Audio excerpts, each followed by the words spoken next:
Good morning, student.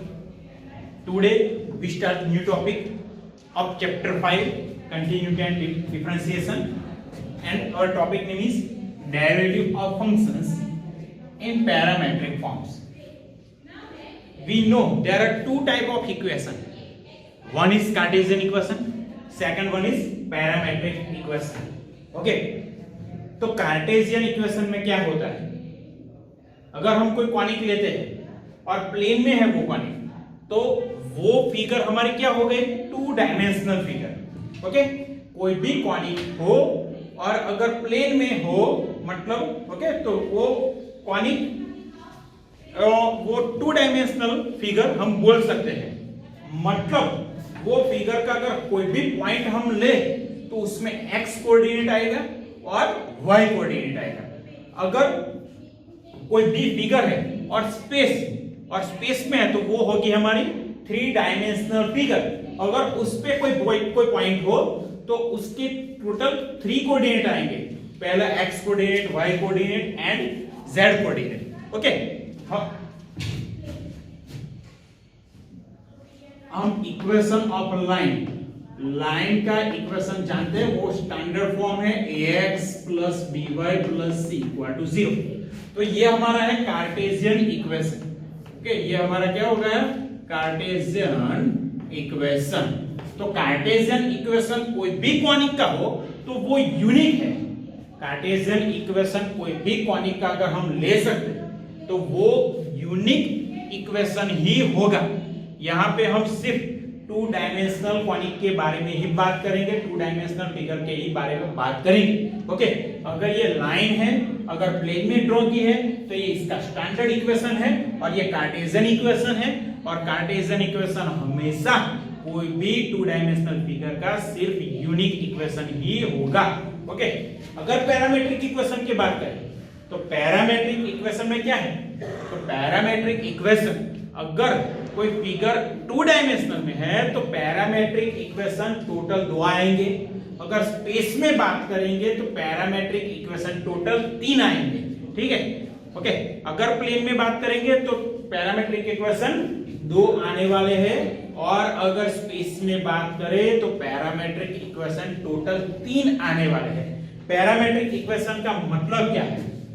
तो अगर कोई फिगर प्लेन में है, ओके, अगर कोई फिगर समतल में है, okay, plane, then there are total two parametric equation. Okay, one parametric equation x equal to something and second parametric equation is y equal to something. मतलब दो जो पैरामेट्रिक इक्वेशन आने वाले हैं उसमें एक होगा x, वहां पे एक जो इक्वेशन पहला इक्वेशन होगा उसमें x को सब्जेक्ट बनाया हुआ होगा और दूसरा है उसमें y को सब्जेक्ट बनाया हुआ होगा. अगर स्पेस की बात करें तो तीन पैरामेट्रिक इक्वेशन होने वाले हैं और तीनों पैरामेट्रिक इक्वेशन में सब्जेक्ट कौन कौन से होंगे? तो x, y और z जो कि वेरिएबल है. लेकिन यहाँ पे x equal to some function in terms of t, same y equal to some function in terms of t. Okay, x equal to f of t, y equal to g of t. और यहाँ पे जो t है उसको हम parameter बोलते हैं. मतलब t क्या काम करेगा? तो t एक वेरिएबल की तरह ही काम करेगा. सी हियर, अगर मैं पैरामीट्रिक इक्वेशन लेता हूं, देखिएगा x equal tan t square, okay, and second parametric equation is y equal to 60. ये पैरामेट्रिक इक्वेशन है, एक ही कॉनिक के है, एक ही कोई भी एक फिगर होगी प्लेन में तो उसके ये दो पैरामेट्रिक इक्वेशन है. ओके, तो यहाँ पे अगर मैं t इक्वल टू 1 रख देता हूं तो t equal to 1, then value of x is 10 and value of y is 6. then tan 6 lies on given curve. Okay, that means tan 6 lies on given curve. Here x coordinate is 10, y coordinate is 6. If I take value of t, that is x, suppose t equal to 2, then we get another point. मतलब कि अगर t की अलग अलग different value लेंगे तो x और y दोनों की हमको अलग अलग वैल्यू मिलने वाली है, जो कि हमारा पॉइंट होगा वो जो कर्व दिया गया है उसके ऊपर का।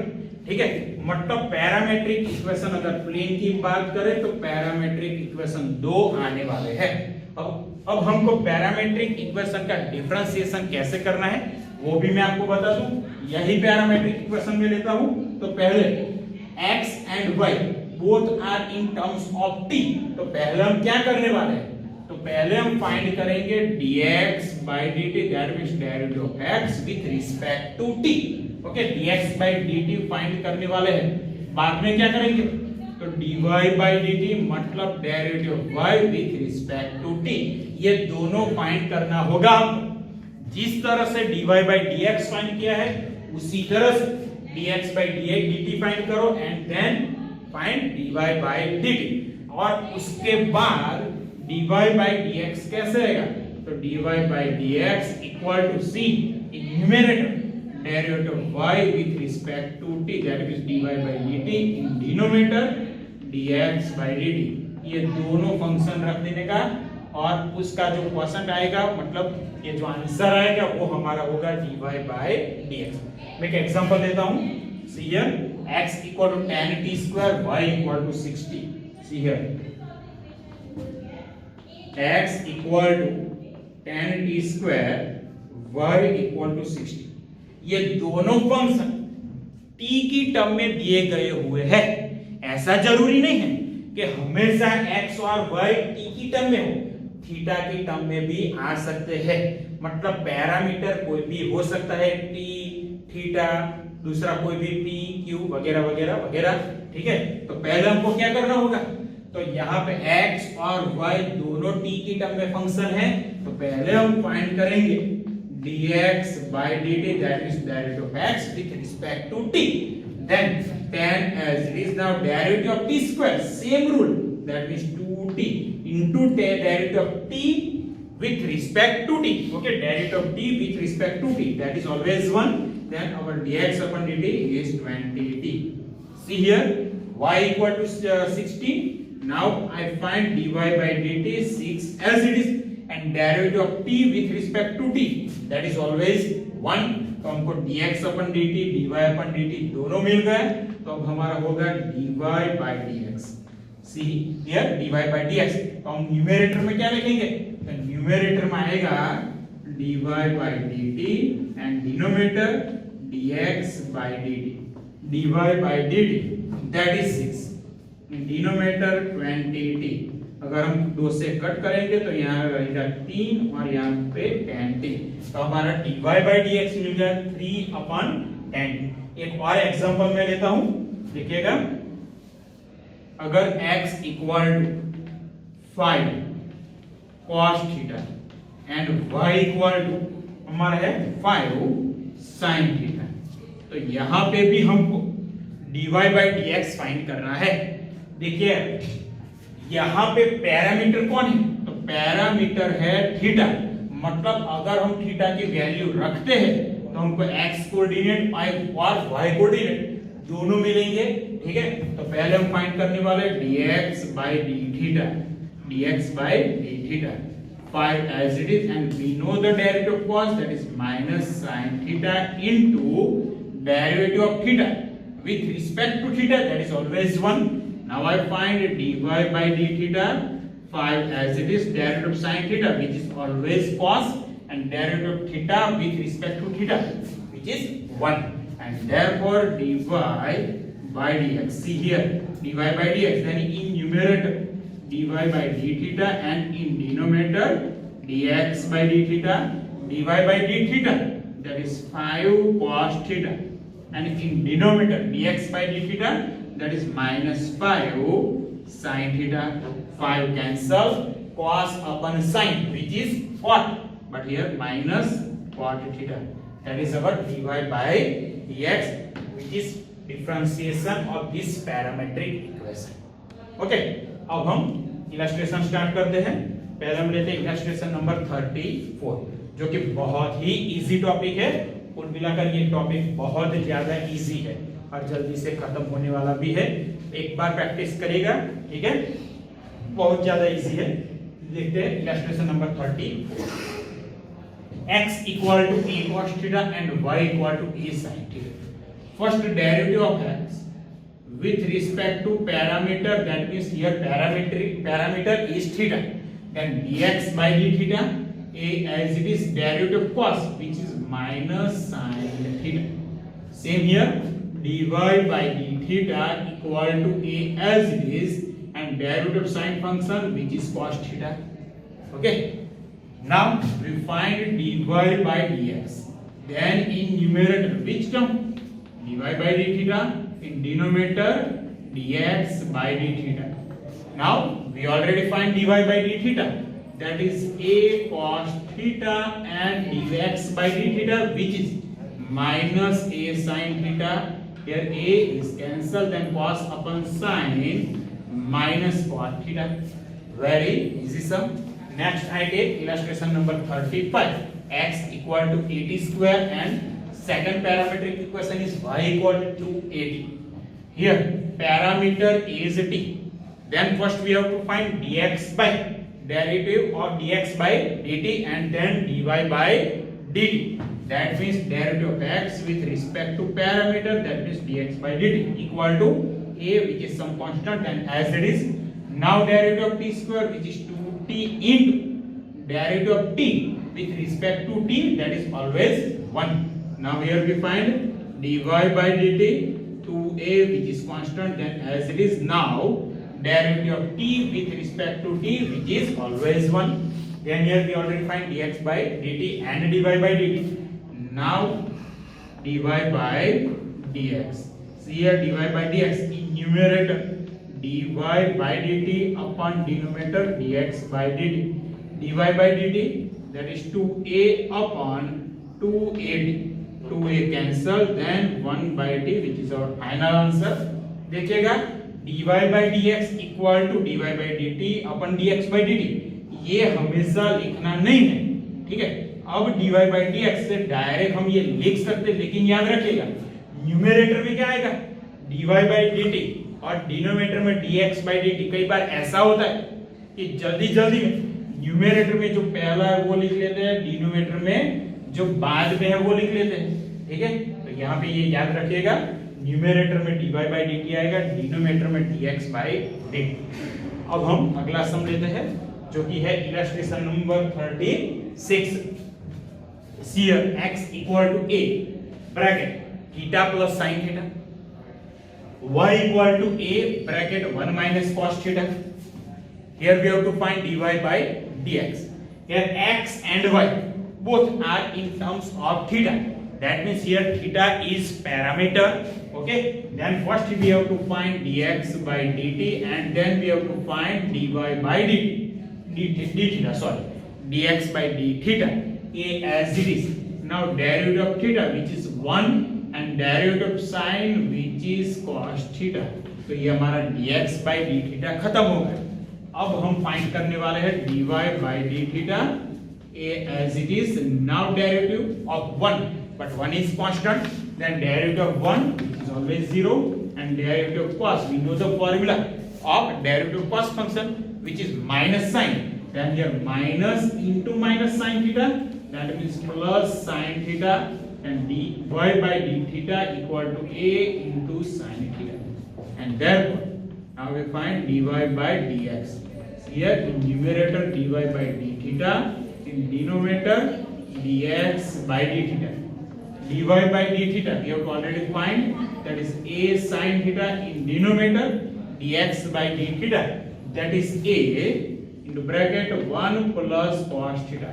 Here a cancel. Now we know the formula of sin theta, that is 2 sin angle half, means 2 sin theta by 2 into cos theta by 2. In denominator we know the formula of 1 plus cos, which is 2 cos square angle half, that is 2 cos square theta by 2. Here 1 time 2 cancel, second time cos function is cancelled, then sin upon cos, which is tan theta by 2, which is our answer, that is dy by dx.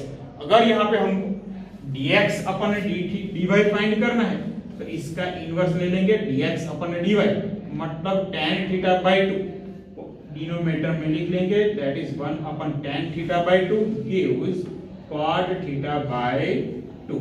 Okay,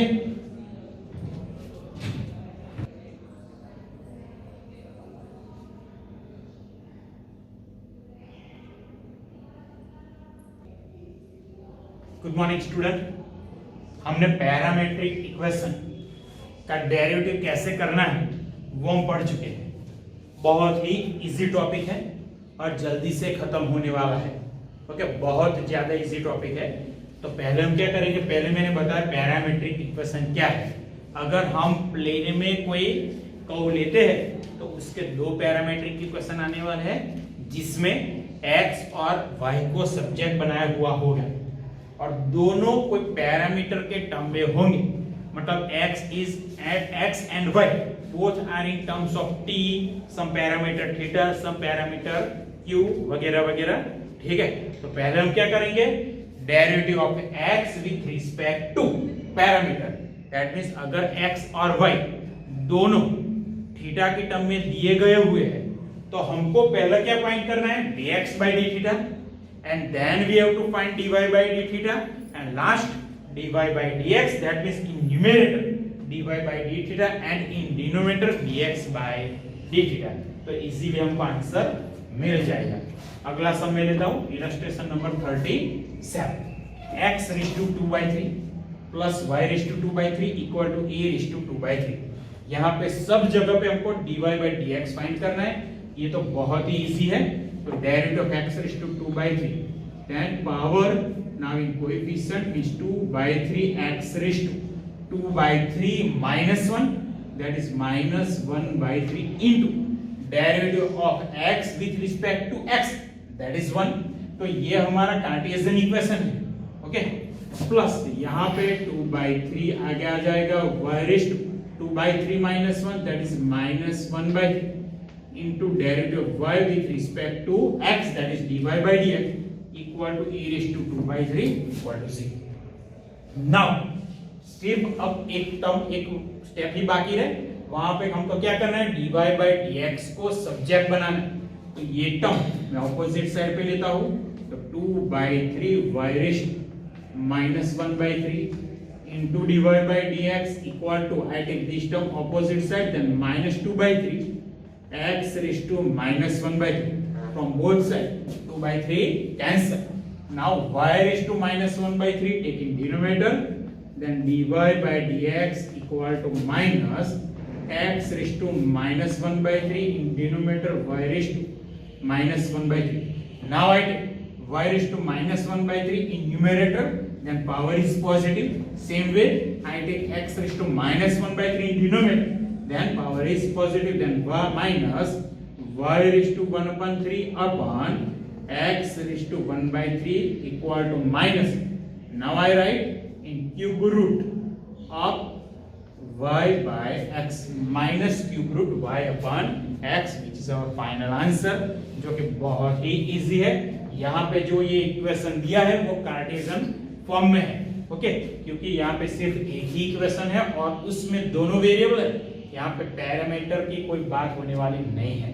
ठीक है, अब मैं लेता हूँ exercise 5.6 का first number का सम, जो कि x equal to a t cube y equal to a into T raise to 4.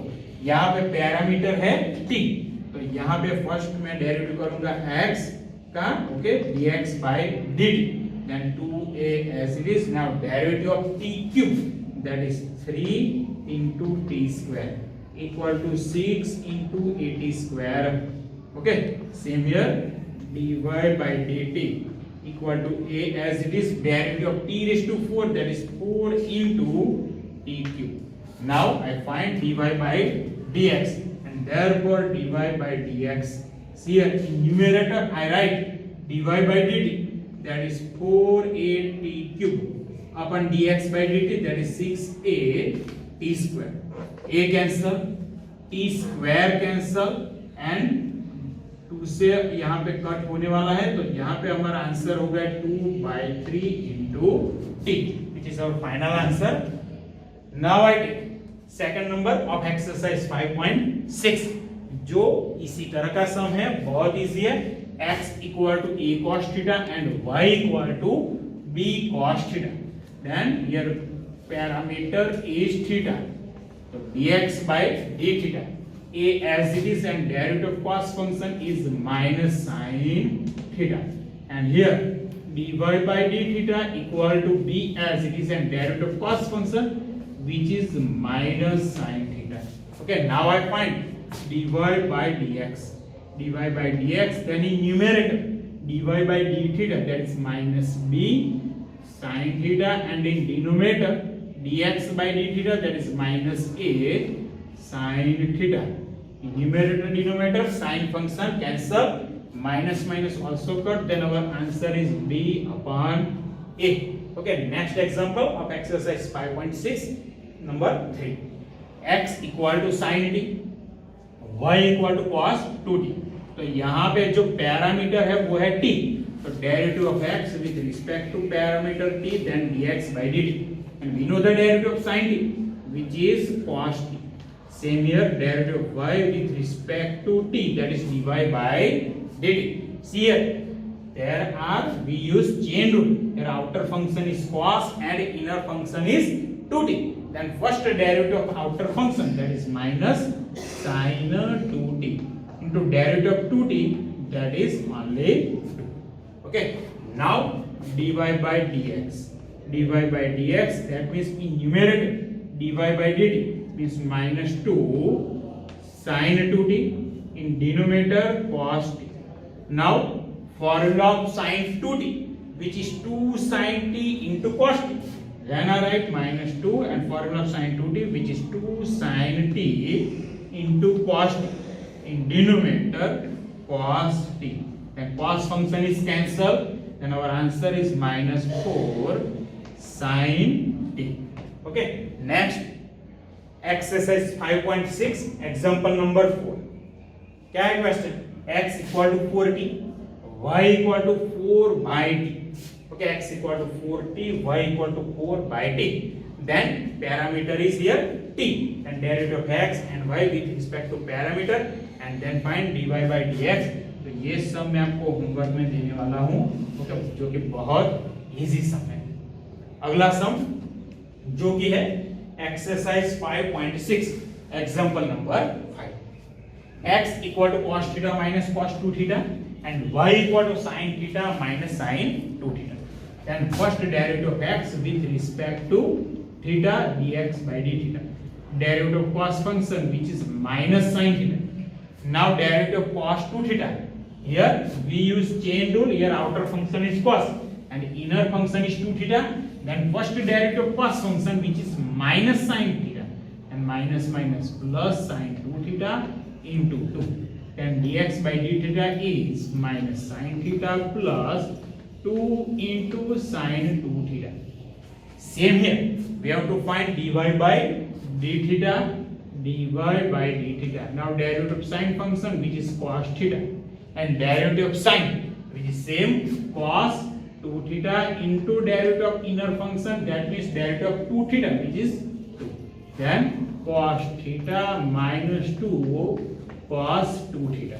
Okay, now I find dy by dx, and therefore dy by dx equal to, see numerator dy by d theta, that is cos theta minus 2 cos 2 theta, in denominator minus sin theta plus 2 sin 2 theta. I write numerator as it is, then cos theta minus 2 cos 2 theta, in denominator I write first term, that is 2 sin 2 theta and minus sin theta, next minus sin theta, जो कि हमारा final answer.